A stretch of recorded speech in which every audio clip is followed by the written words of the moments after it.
वर्तमान में आप जनप्रतिनिधि हो, एक प्रधान प्रतिनिधि हो, तो आप अभी मतलब रहने दीजिए, आप अच्छा। कहीं पद पे हो। अच्छा, ये करके मतलब मेरा नाम सिलेक्शन प्रणाली तक सिलेक्शन प्रणाली तक पहुंचे ही नहीं आप? पहुंचे ही नहीं थे। भले ये मैडम तो है पर प्रतिनिधि मैं करता हूँ, जनता के बीच में आप जाते तो हैं। उनकी मतलब मनमानी रही, पूछना उछना क्या यूँ, तो फिर अपन गुलामी की राजनीति तो नहीं करते कि किसी के राजनीतिक अधिकार हक को मारना नहीं चाहिए। कुमार जी चुनाव लड़े तब भी उनके मुद्दे यही थे कि जल जंगल हक अधिकार और शिक्षा और बेरोजगार स्वास्थ्य पे काम करेंगे। तो उन मुद्दों में से एक भी मुद्दा आज तक सक्सेस तो कोई दिखता है नहीं। 2 बार विधायक के चुनाव हो चुके, MP के चुनाव हो चुके, यही मुद्दे रहे, अब की बार यही मुद्दे रहे। कितनी बार ये मुद्दे गिनाएंगे अपन। हमारी पार्टी मतलब BAP से मेरे को भले निकाल दिया, पर BAP से विधायक भी बने, MP भी बने, प्रधान बने, सारे चीज बने, सारे बन गए, सरपंच भी बने, वार्ड पंच भी बने, पर जो मुद्दे लिए थे आज तक एक भी मुद्दा तो कोई समाज के सामने पूरा हुआ नहीं। तो जिस इंसान ने अच्छी रैंक पे फाइट कर रखा है उसको छोड़ना और उससे निचली रैंक आदमी है उसको इस एग्जाम में लाना शोभा थोड़ी देता है। फिर एक बार लड़ेगा, किसी और गरीब को मौका दे, पर ये सारे लोगों को सपने दिखाए और जो बेरोजगारों को ऐसे सपने दिखाए, तो मेरे जैसे को मन में हुआ अब की बार ये MLA साहब है, तो अगली बार मेरे जैसे को मौका मिल जाए जी। सारे जुड़े, ठीक है। पर ये तो सारे नियम खत्म हो गए, पार्टी चेंज करके नई पार्टी लाए थे, वही के वही वापस बढ़े। तो उनको पहले ये फंडा पकड़ा दिया कि मतलब आरक्षण का मुद्दा दिखाया, सारा अब कहीं भाई भला हो जाएगा, इस विचार से साथ में मतलब जुड़ गया। अब आरक्षण का मुद्दा तो हट गया, नहीं रह गई बात ओनली झंडा पकड़ के घूमना। ये लोग मुद्दा जो था उस मुद्दे से भटक चुके हैं और उन्हीं मुद्दों को आज तक गिना रहे हैं। तो ये तो शोभा नहीं देते हैं, सब इन जनता को और सबको घुंघरा कर रहे हैं। नमस्कार, आदाब, सत श्री अकाल, जय भीम, जोहार। मैं मयूर अलवेला और आप देख रहे हैं उदयपुर न्यूज। इस वक्त हम लोग 84 विधानसभा में हैं, चीखली ब्लॉक में हम लोग हैं और यहाँ से ही 84 विधानसभा से निर्दलीय प्रत्याशी के रूप में अपना नामांकन दाखिल करने वाले बदामी लाल जी हमारे साथ हैं। सबसे पहले चैनल पे बहुत बहुत स्वागत है। आपको भी बहुत बहुत धन्यवाद आपके चैनल को। जिस तरह से देखते हैं कि ड्राई फ्रूट में बादाम की एक अलग अहमियत है, जी सर, वैसे ही 84 विधानसभा में बदामी लाल जी की एक अलग ही पहचान बन गई। बदामी लाल जी, जो आप पार्टी अपना अभेद किला है 84, पहली बार ऐसा लग रहा है कि बाप अपने सबसे निचले स्तर पर उनका प्रदर्शन चल रहा है। उसकी प्रमुख वजह है आपके एक साथी भी थे पोपट लाल जी, उन्होंने भी शुरुआत में थोड़े झटके दिए पर फिर वो बाद में वापस संगठन के प्रति समर्पित होकर संगठन के साथ काम करने लग गए। आप भी उस प्रक्रिया से गुजरे। आपके अंदर शायद नामांकन से पहले एक प्रक्रिया होती है जिसमें आप ही के पार्टी के सदस्य वोट देते हैं और वो किसको विधायक बनाना चाहते हैं उस पर अनिल जी कटारा के नाम पर मोहर लगी। क्या उसमें कोई धांधली हुई थी? उसमें तो कोई ऐसी धांधलियाँ नहीं हुई है। जो हमारे यहाँ के कार्यकर्ताओं ने एक मतदान किया कि जो उम्मीदवार है उनको मतलब जो पर्सन है उस पर, जो ये हमारे आदिवासी मतलब पार्टी, उसमें ये मतलब सिस्टम बना रखा है कि यहाँ के जो कार्यकर्ता हैं, पदाधिकारी है पार्टी के, उनको वोटिंग करवाई जाती है।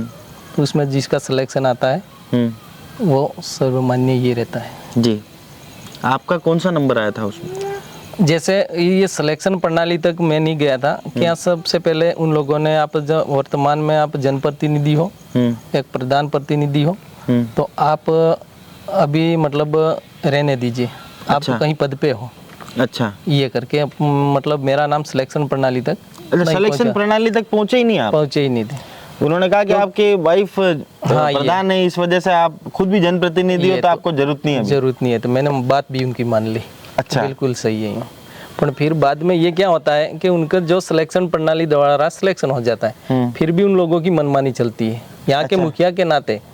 भले ये मैडम तो है, पर प्रतिनिधि मैं करता हाँ, हूँ, जनता के बीच में आप जाते तो हैं। उनकी मतलब मनमानी रही, पूछना उछना क्या यूँ, तो फिर अपन गुलामी की राजनीति तो नहीं करता, नहीं कर सकते। ठीक है जी। तो मैंने फॉर्म भर दिया। अच्छा, आपने फार्म भरा, उसके पीछे सिर्फ एक कारण तो नहीं रहा होगा, लंबे समय से पार्टी के साथ जुड़े हुए हैं, पार्टी ने आपको प्रधान जैसा मुख्य दायित्व भी दिया, आपके घर में मुख्य दायित्व भी दिया। क्या आपको लगता है कि जो इन मुद्दों पर बाप पार्टी की स्थापना हुई थी, आज भी उन्हीं मुद्दों पर देखो अब क्या है, यहाँ चिखली में पार्टी के बड़े पदाधिकारी या कार्यकर्ता सारे समझते, तो एक एमएलए लेवल की जगह प्रधान ने बनाई थी जी।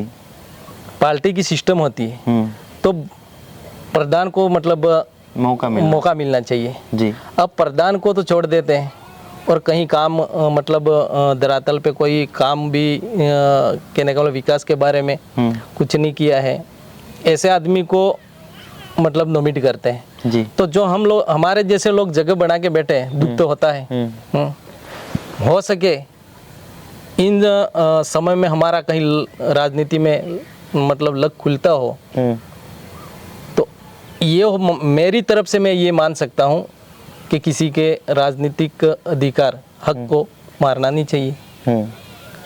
तो मैं ये सारी चीज़ों को देखते हुए मैंने फॉर्म भरा, और बाप पार्टी के साथ मैंने लंबे समय से कंधा से कंधा मिलाकर काम भी किया है, और आदिवासी परिवार समाज के साथ भी मैंने काम किया है। ऐसा नहीं कि मैं काम नहीं किया है, और मैं जब से जुड़ा तब मैंने मन तन से काम किया है जी। क्या लगता है कि जिन मुद्दों पर बाप पार्टी की स्थापना हुई थी, आज भी उन्हीं मुद्दों पर कायम है, या अब राजनीति ज़्यादा हावी देखो होगी? राजनीति ज़्यादा हैवी होगी कि जब सबसे पहले राजकुमार जी चुनाव लड़े, तब भी उनके मुद्दे यही थे कि जल जंगल हक अधिकार और शिक्षा और बेरोजगार स्वास्थ्य पे काम करेंगे। तो उन मुद्दों में से एक भी मुद्दा आज तक सक्सेस तो कोई दिखता है नहीं जी। और समाज के लिए हम कर रहे हैं, तो समाज के लिए नया क्या किया ये तो भी होना चाहिए जी। कब तक अपन जनता के सामने यही मुद्दा गिनाते रहे? जी। 2 बार विधायक के चुनाव हो चुके, एमपी के चुनाव हो चुके, यही मुद्दे रहे, अब की बार यही मुद्दे रहे, कितनी बार ये मुद्दे गिनाएंगे अपन? आज आरक्षण का मुद्दा लेकर सारा बेरोजगार जोड़ दिया जी। तो आरक्षण का फायदा तो कोई हुआ नहीं, और बेरोजगार उठे, सारे झंडा उठाया बेचारों ने जी। आज रोते रहे बेचारे, आरक्षण का आज तक कोई नहीं हुआ। हमारी पार्टी मतलब बीएपी से मेरे को भले निकाल दिया, पर बीएपी से विधायक भी बने, एमपी बने, प्रधान बने, सारे चीज बने, सारे बन गए, सरपंच भी बने, वार्ड पंच भी बने, पर जो मुद्दे लिए थे आज तक एक भी मुद्दा तो कोई समाज के सामने पूरा हुआ नहीं है जी। मुझे एक बात बताएंगे, जल जंगल और जमीन पे किस तरह का अधिकार चाहते हैं? ये तो सबके लिए खुले है ना भाई, जल सबके पास, सबको हक है जल पे, बिल्कुल किसी एक व्यक्ति का तो अधिकार है नहीं। जमीन पर जो जमीन आपकी है उसको तो आपसे कोई छीन नहीं सकता ना। आज भारत का कानून इतना मजबूत है कि उसको आपसे कोई छीन नहीं सकता।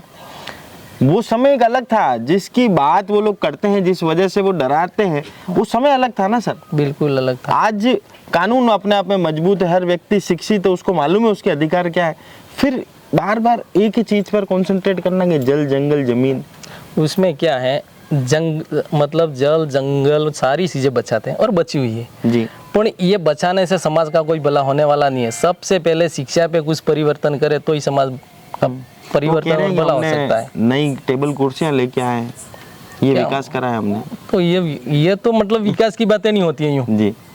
ठीक है, आज अपन देखें तो मतलब समाज का हम कहीं भला चाहते हैं तो कोई मतलब कहीं अनिकेट से एक डैम बढ़ाने से भला नहीं होता है जी। समाज का कोई नई दिशा में ले जाना है समाज को जी, तो अपन को शिक्षा पे जोर देना चाहिए। रोजगार के क्या अवसर खोले, चीखली जो ब्लॉक था भाई, पोपट लाल जी को इसलिए टिकट नहीं दिया गया, अंदर खानों की तो बात है, और बाजार में जो अफवाहें चलती उस पर हम बात करते हैं।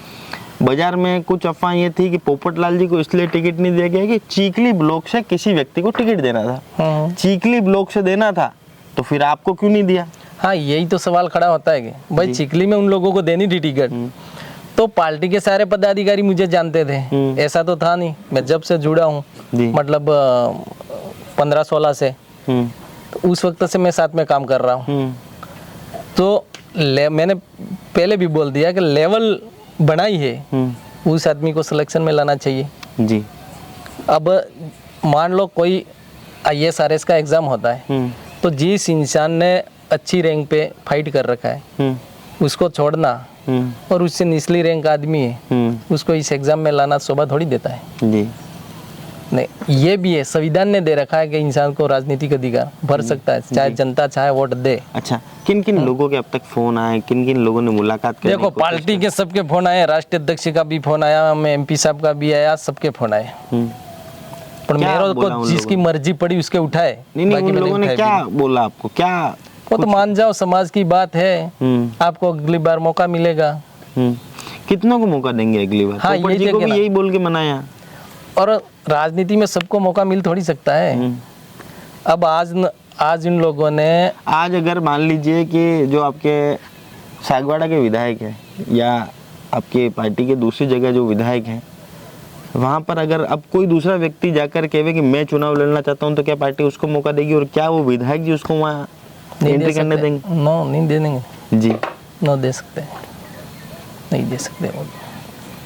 भाई BTP से अलग होने की आप लोग अलग वजह बताते हैं, बाकी एक मुख्य वजह थी कि BTP का जो कानून है वो ये कहता है कि आदमी एक बार ही चुनाव लड़ सकता है। सबसे पहले BTP आई, उस वक्त उन लोगों ने ऐसा संविधान बनाया जैसे पार्टी का संविधान होता है, ठीक है, जो पार्टी प्रोटोकॉल होते हैं, उसमें ये बनाया उन लोगों ने कि एक अपन समाज को लेकर चलना है, तो समाज का आदमी एक ही बार चुनाव लड़ेगा, किसी गरीब को मौका दे, ठीक है, फिर एक बार लड़ेगा, किसी और गरीब को मौका दे। पर ये सारे लोगों को सपने दिखाए और जो बेरोजगारों को ऐसे सपने दिखाए, तो मेरे जैसे को मन में हुआ अब की बार ये MLA साहब है, तो अगली बार मेरे जैसे को मौका मिल जाए जी। सारे जुड़े, ठीक है।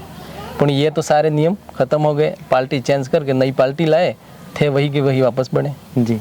अच्छा, अब एक बात बताएं कि 5वीं पास को रोजगार देने की बात कही, क्या ये प्रैक्टिकली पॉसिबल है? मतलब धरातल पर इसको अमली जमा पहना सकती कोई भी पार्टी?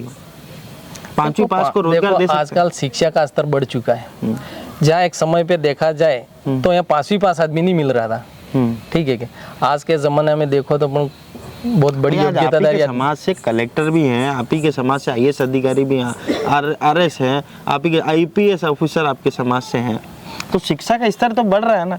ऐसे समय में इस तरह की बयानबाजी और लोगों को गुमराह करने की जो बात करी जा रही, तो बिल्कुल लोगों को गुमराह किया जा रहा है ना। आज के जमाने में देखें तो 5वीं पास आदमी को रोजगार नहीं दिया जाता। जिन लोगों को ये ड्राइविंग लाइसेंस मिलता था, ठीक है, वो भी नहीं मिल रहा है बेचारे को 5वीं पास को जी। ऐसी स्थिति हो गई, शिक्षा मतलब बड़ी है यूँ जी। अब एक मुख्य बात बताएं कि भील प्रदेश के नाम पर हमेशा वोट मांगे जाते हैं कि हम भील प्रदेश बनाएंगे, क्या लगता है उसको लेकर कितना समर्पित हैं वहाँ के आपकी पुरानी पार्टी के सारे का नेतागण? उसमें यूँ है कि भील प्रदेश हमारे भीलों के नाम से मिल जाए तो हमें मतलब खुशी की बात है, पर बड़े वहाँ तक हो सकता है कहीं जातिवाद पे राज्य शायद संविधान इजाजत नहीं देता ना, उसकी जाति के नाम पर संविधान इजाजत नहीं देता। ऐसे में इस तरह की बयानबाजी, क्योंकि लोग आंख मूंद कर विश्वास करते हैं, आपको अपना आदर्श मानते हैं, उन लोगों की भावनाओं के साथ कितना कुठाराघात हो रहा है? हो तो रहा है। मैंने पहले भी बता दिया कि मान लो आज जो लोग सपने देख के जुड़े थे, कहने का मतलब अभी बेरोजगार सारा उनके साथ है, तो उनको पहले ये फंडा पकड़ा दिया कि मतलब आरक्षण का मुद्दा दिखाया, सारा कहीं भाई भला हो जाएगा, इस विचार से साथ में मतलब जुड़ गया। अब आरक्षण का मुद्दा तो हट गया, नहीं रह गई बात ओनली झंडा पकड़ के घूमना जी। तो फिर बदामी लाल जी अपने आप को कहाँ देखते हैं? भाई 3-4 प्रत्याशी हैं, आप बाप पार्टी के लिए नासूर बने हुए हैं, तो उदयपुर के जो सांसद प्रत्याशी थे ताराचंद जी मीणा, उनकी भाभी भी खुद चुनाव लड़ रही है निर्दलीय, वो कांग्रेस के लिए नासूर बनी हुई है।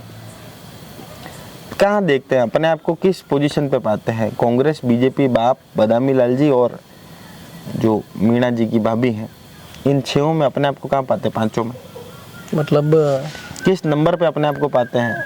आज की तारीख में जो मेहनत है, लोगों से मिल रहे होंगे, लोगों की क्या प्रतिक्रिया है? तो अपन भी फील्ड में काम कर रहे हैं, जीतेंगे यही मतलब रखते हैं जी। तो अभी अपने आप को फर्स्ट पोजीशन पे देखते हैं? बिल्कुल जी। लोगों की क्या प्रतिक्रिया रही? लोगों के बीच में जा रहे हैं। देखो अपन इस पद पे थे तो यहाँ तो मेरे फील्ड में काम किए हैं मैंने जी। तो लोगों की तो मन की मतलब ठीक ही है। भाई ऐसा आप इस ब्लॉक से ताल्लुक रखते हैं, चिखली ब्लॉक से ताल्लुक रखते हैं, जब जोत्री ब्लॉक में जाते हैं, सिंबलवाड़ा ब्लॉक में जाते हैं, वहाँ लोगों की क्या प्रतिक्रिया है? मैं देखो 2-3 बार जोत्री और सिमड़ा भी मैं कार्यकर्ताओं से मिल चुका हूँ। आज भी मैं मतलब 12 बजे गया था, आज भी मैंने कार्यकर्ताओं से संपर्क किया और कुछ मेन 10-15-20 कार्यकर्ताओं से मिला हूँ मैं। तो उनके भी मतलब यही है, जो ये लोग मुद्दा जो था उस मुद्दे से भटक चुके हैं और उन्हीं मुद्दों को आज तक गिना रहे हैं। तो ये तो शोभा नहीं देते हैं, सब इन जनता को और सबको घुंघरा कर रहे हैं। जी।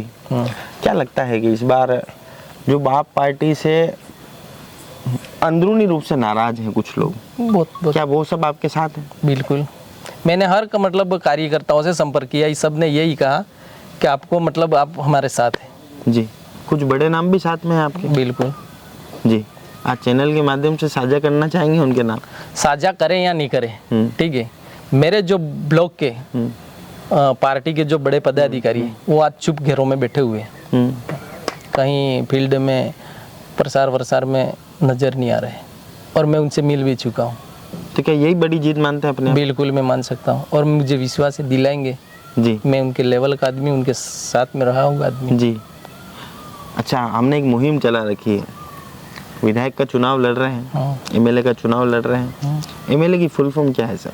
सर एमएलए की full form member of legislative assembly. वाह यार बदामी लाल जी, बादाम बहुत खाते देखो आप। ऐसा नहीं है। कच्चा बादाम बादाम खाए नहीं खाए, थोड़ा हम ऐसे एरिया में रहते हैं, प्राकृतिक खाना खाते हैं और प्राकृतिक जीवन जीते हैं जी। इसके हिसाब से जी। तो हम भी आपके लिए एक शुभकामनाएं देते हैं कि आप भी मेंबर ऑफ लेजिस्लेटिव असेंबली जरूर बने और इस क्षेत्र का नाम आप रोशन करें। जो वादे लोगों से करे थे उनको पूरा करने की कोशिश यहाँ पर करें, पूरी कोशिश। जी। तो बदामी लाल जी से हमारी विशेष मुलाकात थी। बदामी लाल जी ने स्पष्ट यहाँ पर करा है कि जिस तर्ज पर बाप पार्टी की स्थापना हुई थी उस बातों को भूलकर एक नई राह पर बाप पार्टी यहाँ चलने लगी है और बिल्कुल इनका स्पष्ट कहना है कि अगर चिखली ब्लॉक से किसी को टिकट यहाँ पर देना था तो उसमें प्रथम प्राथमिकता बदामी लाल जी की थी। उसके बावजूद भी अनिल कटारा को यहाँ टिकट दिया गया, जिसकी वजह से मन काफी आहत था और संवैधानिक अधिकार की बात बताते हुए कहा कि संविधान ने हर व्यक्ति को चुनाव लड़ने का अधिकार यहाँ पर दिया है, तो उसका इस्तेमाल करते हुए आपने भी फॉर्म यहाँ पर भरा है, चुनाव यहाँ पर लड़ रहे हैं, लोगों के बीच में जा रहे हैं। और बहुत बड़ी बात इन्होंने कही कि कुछ बड़े नेता भी इनके संपर्क में हैं। हालांकि बहुत बड़े नेताओं के फोन भी इनके पास आए चुनाव में ना लड़ने की सलाह देते हो, पर अपने मन की बात को रखते हुए बदामी लाल जी ने चुनाव में पर्चा यहाँ पर दाखिल करा है, चुनाव में लड़ रहे हैं। अब ये देखना दिलचस्प होगा कि भविष्य के घर में क्या छुपा है। 13 तारीख को मतदान सुनिश्चित है। उदयपुर न्यूज आप सभी लोगों से अपील करता है कि मतदान जरूर करें, किसी के भी पक्ष में करें पर मतदान जरूर करना है भैया। 23 तारीख के दिन मतगणना है और उस मत पेटी से क्या इस बार जिन निकलेगा, क्या बाप पार्टी अपना जो वर्चस्व है इस इलाके में कायम रख पाएगी या फिर अब की बार कुछ आश्चर्यजनक परिणाम देखने को मिलेंगे। तो जुड़े रहे हमारे साथ, उदयपुर न्यूज देखते रहिए। कमेंट बॉक्स में जरूर बताइएगा कि बदामी लाल जी की जो रणनीति है, जो प्रतिक्रिया है, वो आपको कैसी लगी। चैनल को लाइक और सब्सक्राइब जरूर करें। जय हिंद, जय भारत, जय मेवाड़, जय जोहार।